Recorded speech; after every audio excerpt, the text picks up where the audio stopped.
Eh ben, comme vous voulez. Alors, bonjour, est-ce que vous pouvez Bonjour. vous présenter? Ah, ben moi c'est simple, hein, je m'appelle Jean-François Perronnier. J'habite Sevin, une petite commune. Ben, bien sûr, j'habite en Savoie, bien sûr, hein, j'habite pas en France, hein. La France, c'est un pays qui est un peu plus loin dans cette direction, là.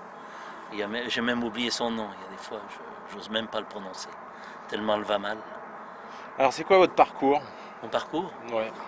en parlant du parcours, pas du travail, Non, votre en parcours parlant du parcours pour la Savoie. ouais, pour la Savoie, ouais. Ben, c'est tout simple. Il s'est passé des choses en 1992. On a eu les Jeux Olympiques d'Albertville. Et comme je vendais du matériel aux entreprises du bâtiment, les entreprises ont déposé le bilan. Comme beaucoup, je n'ai pas été payé. Il y a eu plus de 500 dépôts de bilan. Il y en a eu 600 au tribunal d'Albertville. Alors moi j'étais de ceux-là, je n'ai pas été payé. Les traites revenaient à payer et on m'a coupé les vives. Voilà. À l'époque, j'avais même un magasin à Moutier. Et puis ben, j'ai subi. Je me suis battu après contre cette République. Je suis devenu anti-républicain.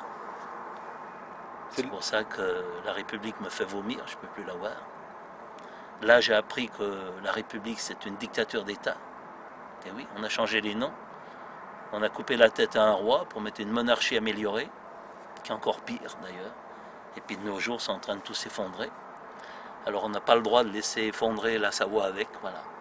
Alors, si on revient sur votre engagement, Eh ben, racontez-nous un peu. l'engagement, il est simple. À cette époque, je faisais des réunions. Et puis un jour, je me trouve dans une réunion en Haute-Savoie. Il y a un gars dans la salle qui se lève. Il s'appelle Jean-François Chabert, dit Mickey. Et il se lève, il me dit, je suis savoisien, je ne suis pas français. Et moi, j'avais jamais entendu ce mot-là. Alors je l'ai vu après, j'ai bu un coup avec lui. Et puis il m'a dit qu'il faisait partie d'une association qui s'appelait l'Annonciade. L'Annonciade, ils sont garants de l'identité savoisienne. Alors le lendemain, j'ai été me faire inscrire à l'Annonciade. Et c'est là que j'ai découvert qu'il y avait aussi le musée savoisien à Chambéry, la savoisienne de banque, la savoisienne de transport, et j'en passe et j'en passe. Et puis j'ai dit oui, c'est quand même bizarre toutes ces choses-là. Les personnes de l'Annonciade m'ont donné des bouquins qui étaient écrits par un dénommé Jean de Pingon, qui parlait de l'histoire de la Savoie. Et quand je suis rentré chez moi ce soir-là, je n'ai pas dormi, j'ai lu le bouquin toute la nuit. Et puis le lendemain matin, j'ai cherché à appeler Jean de Pingon. Qu'est-ce que vous avez découvert dans ce J'ai livre? découvert que la Savoie avait des droits. Elle était annexée depuis 1860.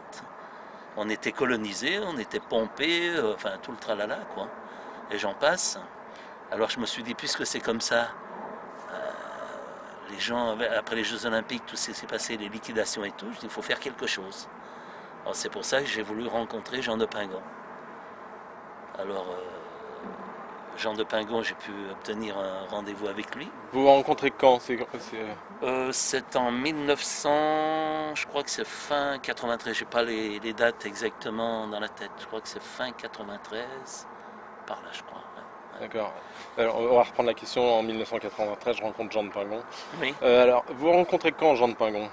en 1993, je rencontre de Pingon chez lui, près d'Annecy, au Verrier-du-Lac. Et il y a quelqu'un qui a voulu m'accompagner, c'est Marchal, Gérard Marchal, qui est décédé actuellement. Il me dit, je viens avec toi, qui représentait la Maurienne et moi la Savoie. Alors à Jean de Pingon, je lui ai dit, c'est tout ce que vous dites là sur vos écrits, si c'est vrai. Ben, je dis, il faut se bouger un petit peu, hein, il faut aller de l'avant. Ah, il m'a dit, j'ai un projet qui s'appelle Ligue savoisienne, mais il m'a dit, apparemment, ça intéresse personne. Il avait écrit des